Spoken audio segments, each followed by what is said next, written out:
Bom, galerinha, vamos lá, tô com a minha colinha aqui. 5 coisas que ninguém te conta sobre empreender na confeitaria. Cara, primeiro de tudo, você vai ter problemas todos os dias. E beleza, quando você é CLT, né, se você trabalha para alguém, você também vai ter problemas todos os dias, isso é normal. A diferença é que quando você empreende, quando você tem uma confeitaria, você tem que resolver esses problemas. Não é tipo assim, deu 6 horas da tarde, tipo assim, acabou o expediente, resolver esse problema amanhã. Sei lá, vamos dar um exemplo tosco aqui. Se estoura um cano, você tem que resolver aquele BO. Não importa se você vai ter que fechar a loja e ficar sem faturar no dia. Não importa se o cano estourou 9 da noite. Às vezes, dependendo de como é, não dá pra simplesmente fechar o registro. Você vai ter que ligar aí para um encanador 24 horas e ele vai ter que tentar consertar aquilo em tempo hábil para que você abra no dia seguinte. E isso pode ser no meio da Páscoa. Vou bater na madeira aqui para que não aconteça, mas você vai ter vários problemas todos os dias. Pode ser que equipamento quebre, aí você vai ter que comprar equipamento novo. Funcionário, eu fiz isso esses dias. Liguei um mixer que é 110 no 220. Queimei a porra do mixer, aí tive que comprar um mixer novo. Cara, os seus funcionários vão ter problemas pessoais na vida deles, isso é completamente normal. Então, brigou com o namorado, ou algum parente infelizmente foi pro hospital, e você que vai ter que lidar com tudo isso. E você vai ter que resolver tudo isso. Isso gera um estresse, principalmente no começo, né? Porque no começo você não tá acostumado a ter tantos problemas assim, ou pelo menos você não tá acostumado a que todos os problemas que acontecem fiquem nas tuas costas. E não tem jeito, no começo é normal. O dono fica sobrecarregado no começo. A ideia é que ele não fique sobrecarregado ao longo do tempo, né? A ideia é que você vá descentralizando algumas coisas e tal, mas você fica sobrecarregado. Não tem como. E no fim do dia, quem vai ter que resolver a bucha é você. Às vezes, né, óbvio, às vezes é o encanador que vai resolver, mas você vai ter que ligar pro cara, você vai ter que fazer um orçamento, é do seu dinheiro que vai ter que sair. Então assim, às vezes você entra na loja, problema.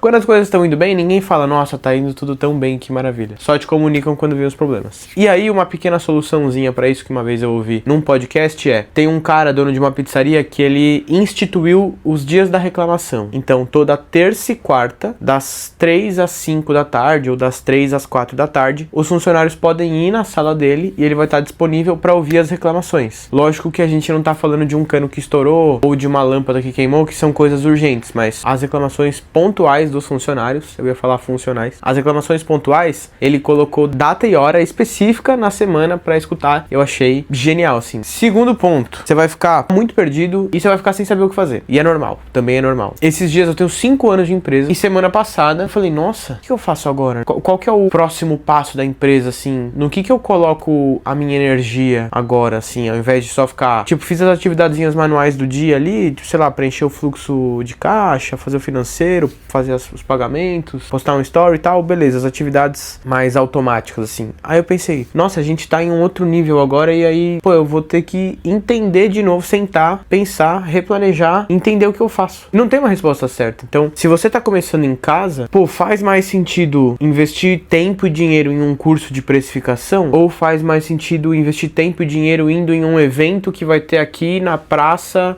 do bairro, ou na praça principal da cidade? Não tem resposta certa. E às vezes você vai se encontrar em momentos muito perdido. Muito mesmo, assim. Eu já vou emendar, eu vou continuar falando desse ponto, mas eu já vou emendar mais uma coisa das 5 é que você vai querer desistir. E em alguns momentos você vai estar tão perdido que você vai querer desistir, assim. E aí, nós somos seres sentimentais, né? Se a gente fosse 100% racional, o mundo não seria como é. E aí a gente, às vezes, no meio do dia, assim, se perde um pouco, se desconecta, sei lá o que acontece. E aí você fala, caralho, mas o que eu faço agora? Eu invisto nisso ou eu invisto naquilo? Pô, mas eu não tô vendendo direito, então eu preciso vender mais. Aí você começa a pensar e você fala, bom, beleza, eu preciso vender mais. Mas pra vender mais, eu faço isso ou eu faço aquilo? Mas se eu fizer aquilo, eu faço desse jeito com essa pessoa ou daquele jeito? Vamos colocar em palavras. Eu invisto em influenciador ou eu invisto em tráfego pago? Beleza, eu vou para influenciador. Mas eu faço esse ou aquele influenciador? É bem complexo. Não tem playbook, né? Não tem manual. Se você puder encontrar um mentor, acho que é a melhor coisa que você pode fazer. O Tito, que é um dos donos do Nanica, há muitos anos atrás, uns 4 anos atrás, ele dava mentoria. E ele deu uma mentoria pra mim. E, cara, clareou, assim, me ajudou muito. Foi antes mesmo, foi nesse quarto aqui que eu tô, ali, a 1 metro de distância, eu fiz a reunião com ele. Me ajudou muito. Se você não conseguir um mentor, cara, faz networking com outras pessoas. Já vou fazer o jabá do Clube dos Confeiteiros. No Clube dos Confeiteiros, que é o meu produto digital, a gente tem um grupo com 80 pessoas, mais ou menos. Acho que tá ali, passando de 80 pessoas. E aí a galera troca muitas experiências. Tem gente de todos os tamanhos. Tem quem tá tá em casa, tem quem acabou de começar, tem quem já tem confeitaria faz um tempo, tem quem tem loja, tem quem tem só delivery. E aí você vai absorvendo ali o conhecimento das pessoas que já passaram pelas fases que você tá. E muitas vezes é aí que você acaba se encontrando de novo. Porque é muito normal a gente se perder na jornada, assim, não saber o que fazer. Eu passo por isso, cara, sempre, pelo menos uma vez por semana, aí acho que uma vez por mês, vai no mínimo. Mas aí a gente tem que falar com pessoas e aí a gente, pô, beleza, me encontrei de novo. E aí bala e segue outro caminho. O link do clube vai estar aqui na descrição. Se você quiser assinar, a gente tem o plano mensal. No plano mensal tem só as aulas. Lá tem uma aula nova a cada 15 dias. Agora acho que já tá com quase 30 aulas. E aí no plano anual tem as aulas e o grupo. No grupo, inclusive, tem um contador e uma nutricionista pra tirar dúvidas ali. Não é 24 horas que eles também dormem, né? Mas pra tirar as dúvidas da galera. Enfim, voltando. Você vai ficar perdido e aí emendando no próximo tópico, você vai ter vontade de desistir. Esses dias eu tava vendo um outro podcast que é... Perguntaram pro cara assim, pô, você já pensou em desistir? Aí ele fez uma brincadeira de tipo... Quantas vezes nessa semana... Ou melhor, perguntaram, já pensou em desistir? Aí ele falou, nessa semana... Querendo dizer assim, cara, o pensamento de, isso aqui não vale a pena, eu não vou mais fazer isso, é muita energia para pouco retorno, ele é um pensamento corriqueiro. A gente pensa isso, eu também penso isso, não tem nem o que falar. Eu já pensei em não ter mais, pensei, vou fazer outra coisa, ou às vezes você pensa em enxugar tudo, fala, vou ficar só com eu e minha mãe, não vou mais ter funcionário. É normal, é muito normal. O que não é normal isso vir acompanhado de alguns sintomas mais depressivos, você não conseguir sair da cama, beleza. Isso não é normal, aí você precisa procurar ajuda. Mas, cara, só pensar em desistir, refletir, pô, será que isso aqui vale a pena? Será que eu tô fazendo a escolha certa? É completamente normal. Você acorda pensando em desistir e aí você vai dormir pensando em abrir mais uma loja. Às vezes, eu já acordei pensando em desistir e no meio da tarde eu tava vendo imóvel pra alugar, tá ligado? Tava vendo ponto, sei lá, em Santo André pra alugar. É normal, completamente normal. Você vai passar por isso. Você não é maluco por achar isso, por pensar esse tipo de coisa. Relaxa. Todo empreendedor, de 11 a cada 10, ou melhor, a cada 10 empreendedores, 11 pensam em desistir. Porque, cara, é um fardo complexo, assim, ainda mais no Brasil. E aí, pô, você tem que lidar, às vezes, sei lá, com vigilância sanitária, tem uma série de regras. Essas regras custam pra ser cumpridas, né? Abrir de qualquer jeito é muito mais barato do que abrir, pô, de acordo com a lei, tudo certinho. Aí tem os funcionários. Você tem que lidar... Quanto mais você cresce, você lida com cada vez mais pessoas. E aí eu não tô falando só de funcionário. Tem os funcionários, mas também tem os fornecedores, também tem os clientes, tem os teus sócios. É muito, assim, às vezes é muita coisa para nossa cabeça. E uma frase, existe uma frase que é muito legal, não é exatamente uma frase, né, um pensamento assim, mas você tem que se tornar maior que o problema. Então, empreender é basicamente isso, assim, você vai ter vários problemas, eles vão ser desse tamanho e você é pequenininho porque você acabou de começar. Aí a sua cabeça, a sua consciência, ela vai crescendo e aí ela fica desse tamanho e aí aquele mesmo problema, ele continua igual. Só que pra você ele tá muito menor, porque você cresceu como pessoa. É isso. Se você não desistir, né? Se você for continuando, eventualmente você vai crescer bastante como pessoa e como empresário, né? Consequentemente. E os problemas eles vão ficando menores e aí você vai desbloqueando novos problemas. Aí os problemas são grandes, aí você cresce mais e por aí vai. Quarto ponto. Cara, vai dar muito errado antes de dar certo. Eu já escutei essa frase... Não lembro de quem. Vai dar muito errado antes de dar certo. E a tua receita vai dar errado. Você vai perder ingrediente. Você vai tentar vender e não vai conseguir. Você vai passar, dependendo de onde você tá hoje, assim, né? Dependendo do teu ponto de partida, às vezes você vai passar alguns dias sem sequer vender. Às vezes o seu produto mais vendido hoje era um produto que você nem tinha quando você começou. Então as coisas elas não são perfeitas. Se a nossa evolução fosse uma linha, né, fosse linear, fosse uma linha reta que só sobe, a vida seria incrível. Mentira, a vida ia ser chata pra caralho, tá? Eu já dou esse spoiler, não ia ser legal. Mas o gráfico, infelizmente ou felizmente, ele não é assim. Ele desce bastante, depois ele sobe muito, aí ele desce mais um pouco, aí ele sobe mais um pouco, aí ele fica reto, aí ele desce muito de novo, aí ele sobe um pouco. Aí ele desce muito e aí ele sobe como nunca antes na vida, assim. Eu já tive meses, sei lá, de ter o meu pior mês, ou tipo, o meu pior mês do ano, e o mês seguinte foi o melhor mês do ano. Ninguém explica. Empreender é uma montanha-russa muito louca, assim. E essa frase também resume o que é empreender, que vai dar muito certo antes de dar... vai dar muito errado antes de dar certo. E muitas vezes vai dar certo de um jeito que você nem imagina.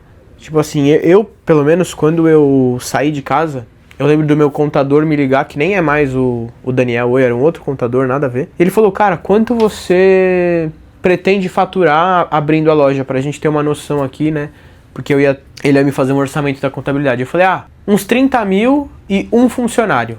Tipo, se eu faturar 30 mil hoje, eu tô no negativo fudido. E eu queria ter uma lojinha pequenininha, com uma portinha. Vou até pegar aqui, ó. Isso aqui, eu nem ia mostrar isso, mas isso aqui... Deixa eu ver se tá pegando direito. Isso aqui, ó, tá escrito 30/8 de 2020. Eu vou construir a portinha, entre parênteses, loja física do Mocabans em 2021. Acabei não construindo em 21, foi em 22. Mas eu queria um negocinho, tipo... Eu desenhei, mano, mó bonitinho. Era o outro logo ainda. Muito fofo isso, eu guardo com muito carinho. Eu desenhei isso aqui e era isso que eu queria. Tipo, era uma portinha pequenininha com uma bancada fora pra galera comer fora da loja. Não ia ter espaço dentro. Hoje eu tenho uma loja de 200 metros quadrados com, sei lá, 20 e tantos lugares. Se espremer bem, botar lugar fora da loja, cabe umas 30 pessoas. Muitas vezes, no final de semana, a loja fica lotada. E assim, eu não tinha a menor ideia. Só que muita coisa deu errado antes disso acontecer. Fechei uma loja. Tentei abrir, não rolou. Tomei pau, tomei prejuízo. Nem tudo é sunshine and rainbows. Eu sempre esqueço essa expressão em português. Nem tudo são flores, a vida não é um morango. E empreendendo é assim também, cara. Vai dar bem errado, você vai se frustrar muito, mas eventualmente vai rolar. E por último, você vai trabalhar muito mais do que você gostaria. Mas assim, muito mais. Tipo, muito mais. Muito mesmo. A Mika, eu vi um post da Mika hoje, que ela ganhou o melhor chocolate de São Paulo hoje, ou ontem, sei lá. E ela postou que ela saía do ateliê às vezes 4 da manhã, ou às vezes virava. E além de trabalhar muito mais do que você imagina, você vai trabalhar com coisas que você odeia. Então, pô, você ama cozinhar. Cara, cozinhar é a última coisa que você vai fazer se a sua empresa der certo, tá ligado? Você vai ter funcionários que vão fazer a parte operacional e você, no máximo, assim, né? Provavelmente, no máximo não, mas provavelmente você vai ficar em desenvolvimento de produto. Você vai testar produtos novos, você vai conhecer outras confeitarias, de repente visitar países para provar outros sabores e entender tendências e trazer isso para o seu negócio. E essa vai ser uma parte muito legal. Mas você vai ter que lidar com contratação, demissão, contabilidade, financeiro, estoque, compra de insumos, compra de equipamentos, montagem da cozinha, como é que é a sua operação. Tudo isso vem no pacote, velho, não tem jeito, você vai ter que pagar imposto, você vai ter que entender como é que se paga menos imposto e a contabilidade pode te ajudar nisso. O hub dos restaurantes está aqui. Você vai entender como é que você pode vender mais e a TAI, a B Mídias Digital, que é o pessoal do tráfego, também pode te ajudar e o link deles também vai estar aqui.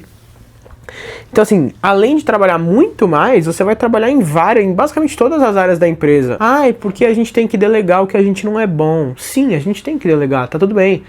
Mas cara, vida real, porra, no começo não tem como delegar, você não tem cascalho, você não tem o faz-me rir pra delegar. Não tem como você falar assim, vou contratar uma empresa de RH e os caras vão contratar, treinar e demitir pra mim. E o cascalho, filho? Você não tem nenhum funcionário. Como é que você vai contratar uma empresa de RH? A não ser que você tenha um patrocinador, tá tudo bem. Beleza, pode acontecer. Mas via de regra, nível Brasil, não é isso que acontece. Então você vai ter que entender. Financeiro, a mesma coisa. Dá pra terceirizar o financeiro um pouco antes, mas eu não recomendo empresa pequena terceirizar financeiro. Não acho inteligente empresa pequena terceirizar financeiro. Pra mim, você tem que saber os seus números e você que tem que controlar os seus números. RH, eu acho mais complexo porque é um pouco mais caro. Tipo, às vezes é um salário por cada contratação, assim. Então, tipo, pensa, uma contratação é R$2.000, R$2.500. Não é tão simples. E eu acho que pra ser na minha opinião, pra ser um empreendedor completo, você precisa realmente passar por todas as áreas da empresa. Você precisa construir todas as áreas da empresa. Você precisa construir essa musculatura, assim, sabe? Essa coisinha no papel de, eu só faço o que eu sou bom, vai pro inferno. Na prática, na vida real, isso não existe. Você vai ter que entender folha, você vai ter que ler a convenção coletiva do trabalhador, que é a convenção lá do sindicato, que vai te falar quanto é que de VR que você tem que pagar, quais são as regras, se o funcionário faltar, o que acontece, cesta básica, férias, 13º, como é que paga, quando é que paga. Você vai ter que pagar a taxa da prefeitura. Ixi, vai ter que entender que você precisa de licença dos bombeiros, vigilância sanitária, alvará de funcionamento, uma nutricionista. Você é o dono da parada, você é o idealizador de tudo, assim. Você que fez a coisa ter uma contrapartida física, assim. Você que, idealizou o violão e criou o violão. Então, minimamente você tem que saber das áreas da empresa. Grande verdade, é um saco. Muitas vezes é um saco, não é legal. Mas tem que ser feito. Não tem como deixar de lado. Muita empresa quebra depois de terceirizar o financeiro, por exemplo. Porque terceiriza, existe delegar, eu gosto muito dessa expressão. Existe delegar e existe delargar. Delegar, você fala, faça aquilo dessa forma. E aí você vai lá e vê se a pessoa tá fazendo aquilo daquela forma. E delargar é só falar, faz isso dessa forma e tchau. Nunca mais fala com a pessoa, nunca mais vê se tá certo. Você tem que ter uma noção, tipo assim, faturei 20 mil, é pra sobrar na minha conta mais ou menos uns 5. Eu tenho noção desses números. Sabe, conhece a tua conta bancária, assim, conhece os teus números, conhece as leis, conhece tua contabilidade. É isso. Basicamente é isso. Aqui eu vou deixar um próximo vídeo para você assistir se você quiser ver. Mas antes de abrir sua confeitaria, pense muito bem nessas 5 coisas que eu te falei, porque ninguém me falou isso. E eu teria me preparado pelo menos um pouco melhor, assim, se eu tivesse escutado isso antes. Fechou? Fui!